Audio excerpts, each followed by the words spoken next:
पुराने से पुराने लकवे को कैसे ठीक किया जा सकता है, आज डिटेल में हम जानेंगे इस वीडियो में। देखिए, सबसे पहले आपको लकवे को अगर ठीक करना है, किसी भी पेशेंट को जिसको लकवा हो गया है, पैरालिसिस हो गया है, आप उसमें इंप्रूवमेंट चाहते हैं, तो आपको एक बात समझनी पड़ेगी कि जिस भी व्यक्ति को पैरालिसिस हुआ है, उस पैरालिसिस होने के जो पहले 5 महीने हैं, पहले 6 महीने हैं, वो गोल्डन पीरियड है। अगर आप उसमें थोड़ी सी सही चीज़ों को फॉलो कर लेते हैं तो बहुत अच्छा इंप्रूवमेंट आप ला सकते हैं उस पेशेंट के अंदर। लेकिन क्या अगर 5 महीने के बाद की बात करें, जिसको साल, 2 साल, 3 साल, शायद 8-10 साल हो गए, क्या उनके भी पैरालिसिस में कोई इंप्रूवमेंट लाई जा सकती है? तो जवाब है जी हाँ, लाई जा सकती है। लेकिन यहाँ पर जो हमारी रिकवरी रेट होगी, कंपैरिजन किया जाए पहले 5 महीने से और बाद में, तो थोड़ा सा स्लो होगा। ऐसा क्यों होगा, पहले आप समझिए, ताकि आपको खुद समझ आए कि हम उस पेशेंट को कैसे रिकवर करवा सकते हैं जिसको पैरालिसिस हुआ है। अब जब भी किसी को पैरालिसिस होता है तो उसको दिक्कत क्या आई, उसके दिमाग में एक दिक्कत आई। और दिक्कत क्या आई कि जो भी दिमाग के सेल्स वर्क कर रहे थे, ऑर्डर दे रहे थे हमारी पूरी बॉडी को, उसमें से एक हिस्सा वर्क करना बंद हो गया, डेड हो गया। चाहे वो स्ट्रोक की वजह से हो सकता है या वो ब्रेन हैमरेज की वजह से हो सकता है। अब जब किसी को पैरालिसिस हुआ तो नुकसान हमारे दिमाग में हो गया। अब ये जो नुकसान है, ध्यान से समझिएगा, किसी भी मेडिसिन से, कोई ऐसी मेडिसिन, कोई ऐसी साइंस, कोई ऐसा तरीका ही नहीं है कि उस दिमाग के हिस्से को दोबारा जिंदा किया जा सके या ठीक किया जा सके। वो दिमाग का हिस्सा डेड हो जाता है जब भी किसी को पैरालिसिस होता है। तो अब हमारे पास क्या ऑप्शन है कि उस दिमाग के हिस्से का काम दिमाग के दूसरे पार्ट को दिया जाता है, यानी इसको हम बोलते हैं रीलर्निंग, रीप्रोग्रामिंग। एक बात समझिए, जैसे बचपन में होते हैं, हमें कुछ नहीं आता, हम बचपन में नया नया सीखते हैं। इसी तरीके से हमारे दिमाग को एक नई ट्रेनिंग दी जाती है दिमाग के उस हिस्से के काम को देकर।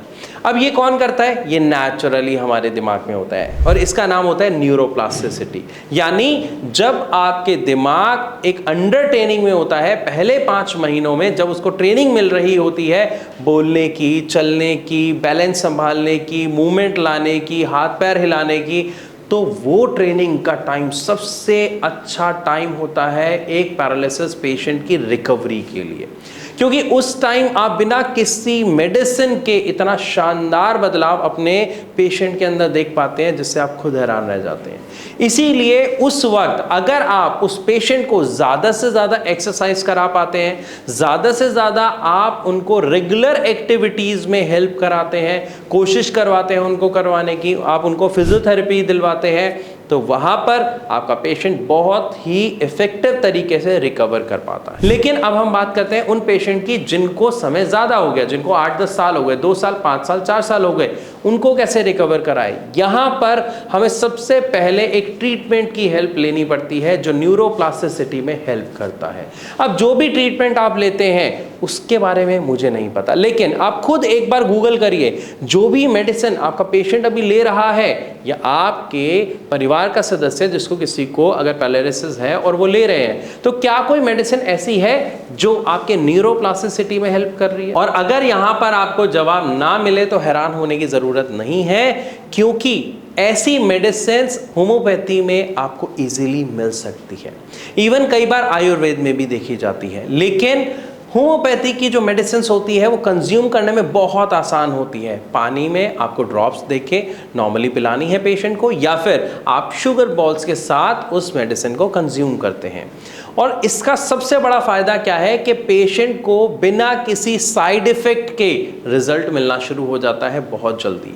क्योंकि जितनी भी होम्योपैथिक की मेडिसिन होती हैं वो आपके ब्लड के साथ मिलकर काम करना डायरेक्ट शुरू कर देती हैं और मेडिसिन पेशेंट के अकॉर्डिंग कस्टमाइज की जाती है।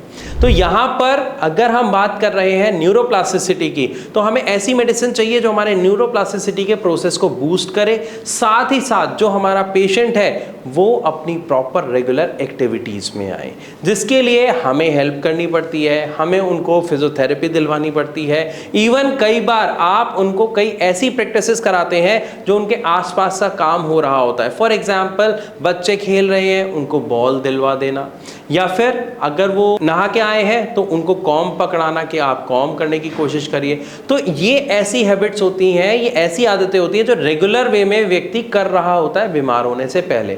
तो ये एक्टिविटीज़ वो जल्दी से कर पाने की कोशिश करता है और इसी को हम कहते हैं ऑक्यूपेशनल थेरेपी। ये ऑक्यूपेशनल थेरेपी सबसे ज़्यादा असरदार होती है। तो अगर आप न्यूरोप्लास्टिसिटी के लिए एक सही ट्रीटमेंट का प्रयोग करते हैं, एक सही ट्रीटमेंट लेते हैं और साथ में आप एक पेशेंट को ऑक्यूपेशनल थेरेपी देते हैं, तो आप देखेंगे कि आपका पेशेंट के अंदर जो रिकवरी है वो बहुत ही शानदार तरीके से हो पाएगी। तो मैं आशा करता हूँ इस वीडियो के माध्यम से आपको डिटेल से समझ आया होगा कि पुराने से पुराने लकवे के अंदर कैसे हम एक पेशेंट के अंदर रिकवरी ला सकते हैं। फिर भी अगर आपका कोई सवाल है, चाहे वो ट्रीटमेंट से जुड़ा है या किसी समस्या से जुड़ा है, उसका तुरंत जवाब पाने के लिए नीचे दिए गए नंबर पर अभी कॉल करें। भारत होम्योपैथी के डॉक्टर्स हमेशा आपकी हेल्प के लिए हाजिर हैं। आप उन्हें फ़ोन करें, उनसे बात करें और अपनी समस्याओं का समाधान जानें।